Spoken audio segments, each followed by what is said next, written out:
السلام علیکم، بسم اللہ والحمدللہ والصلاۃ والسلام علی رسول اللہ۔ علامہ کی ذات کا سب سے متنازع پہلو ان کی مختصر اور تراشیدہ داڑھی تھا۔ کتاب و سنت کی مخالفت، اور وہ بھی ایک بڑے آدمی کی طرف سے، یہ وہابیوں کو ہضم نہیں ہو سکتی، اس لیے آپ کی داڑھی عموماً ہدف تنقید رہتی تھی۔ مگر آپ کی خوبی یہ تھی کہ اس تنقید کا کبھی برا نہیں مناتے تھے اور نہ کبھی دفاع کرتے تھے۔ اگر کوئی بزرگ آپ کو روکتا یا ٹوکتا تو آپ کا عموماً یہ جواب ہوتا تھا کہ یہ میری کوتاہی ہے، دعا کریں اللہ مجھے اپنی یہ کوتاہی دور کرنے کی توفیق عطا فرمائے۔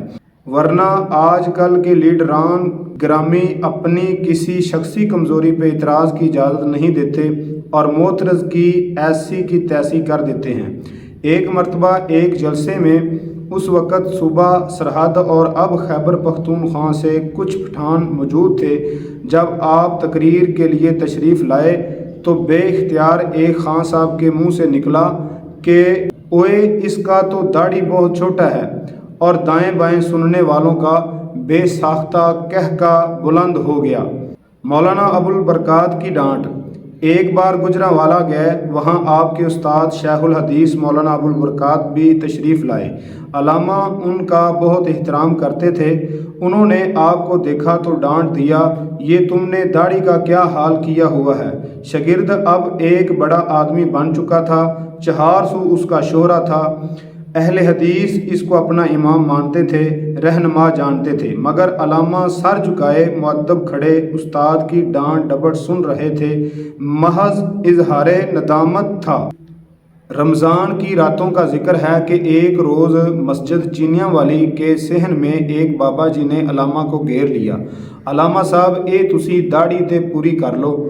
پتہ نہیں اس وقت حضرت علامہ کس کیفیت میں تھے کہ کچھ مائنڈ کر گئے، بابا جی کو نسبتاً تلخ جواب دیا اور آگے بڑھ گئے۔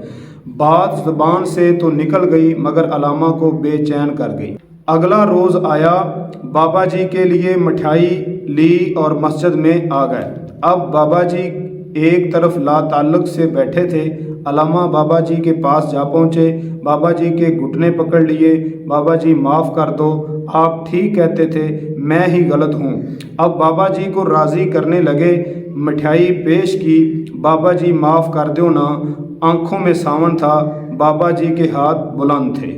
قبائے شہادت اوڑھنے سے پہلے علامہ شہید کا ارض پاک کا آخری سفر تھا۔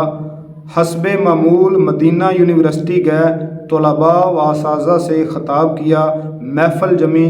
کسے خبر تھی کہ مدینہ کی گلیوں کا مسافر آخری بار ان راہوں کو تک رہا ہے؟ وہاں بھی طالب علموں نے گھیر لیا۔ ایک طالب علم نے علامہ کو داڑھی بڑھانے کو کہا۔ آج قبولیت کا لمحہ تھا۔ علامہ کے منہ سے نکلا، لو میں وعدہ کرتا ہوں دوبارہ یہاں آیا تو اس داڑھی کے ساتھ نہیں آؤں گا، مطلب پوری داڑھی کر کے آؤں گا۔ پھر علامہ پاکستان آئے، نہیں جانتے تھے کہ اب جیتے جی دوبارہ مدینہ نہیں جانا۔ وعدہ مگر یاد تھا، ارادہ بھی کر چکے تھے اور مدینہ بھی جانا تھا کہ علامہ کا ان کے رب نے جنازہ وہیں طے کر رکھا تھا، سو اس کا سامان بھی تو کرنا تھا۔ 1987 کا مارچ آ گیا، حجام گھر پر ہی آتا تھا۔ علامہ داڑھی ترشوانے بیٹھ گئے، حافظ ابتسام الہی ظہیر آپ کے پاس ہی بیٹھے تھے۔ حجام نے اپنا کام شروع کر دیا۔ علامہ نے بلند آواز سے کہا، لے یار ابتسام، آج کے بعد دوبارہ داڑھی نہیں کٹوانی۔ اور پھر ایسا ہی ہوا۔ یہ علامہ کی زندگی کا آخری موقع تھا داڑھی کٹوانے کا۔ ہمارا تو ایمان یہی ہے نا، انما الاعمال بالنیات، کہ اعمال کا دار و مدار نیتوں پر ہے، اور الاعمال بالخواتین۔ علامہ شہید نے اس کے بعد داڑھی کی تراش خراش نہ کرنے کا وعدہ کیا تھا، پھر یہ موقع ہی نہ آیا، حتیٰ کہ چند روز بعد علامہ شہید کو اللہ نے اپنے پاس بلا لیا۔ السلام علیکم۔